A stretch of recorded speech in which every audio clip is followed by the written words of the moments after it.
horta waxaa ugu fiican ila fiican qaadka iska daaya waa najaxaysan hadda qaad iska daysaan waalidkana waxaan dhihi lahaa ilmihiina qaadka cuna waxba ha siinina drugs qaata anigu inta aan garanaya waa qaad laakiin waxa la yiri drugs badan baa soo kordhay marka waxa loo baahan yahay ama meel u samaysta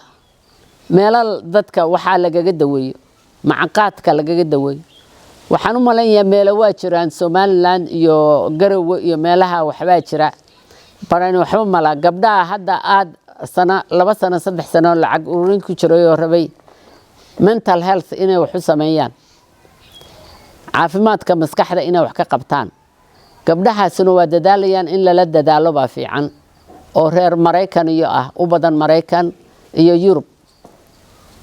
insha Allah bidmillahil kariim laakiin waxa loo baahan yahay in daraagada la daayo iyo qaadka wiil iyo maanta wiilasha joogta barito gabdhaha gelaysa haddaan la hadar la qaban oo wiilasha laga ilaalin amni darre keentay dhibaato badan bay keentay dhaqaale burbur bay keentay aad iyo aad marka waxa loo baahan yahay qaadka in la dagaalamo horta inagu meel badan buu inaga soo gali karaa aanu ka mamnuucsanayn buu inaga soo galay ka xaabeen u leeyahay ka iman karaa xuduudo badan been gobollo badan been xuduud la leenahay laamigu inaga ma foga marka waxa inaynu iska ilaalinaa loo baahan yahay ardaydana in la baro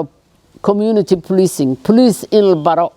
aan lacag qaadan oo volunteer oo ay ilaaliyaan iyagu ilaaliyaan baa la rabaa dhalinyarada waa in faraa loo galiyaa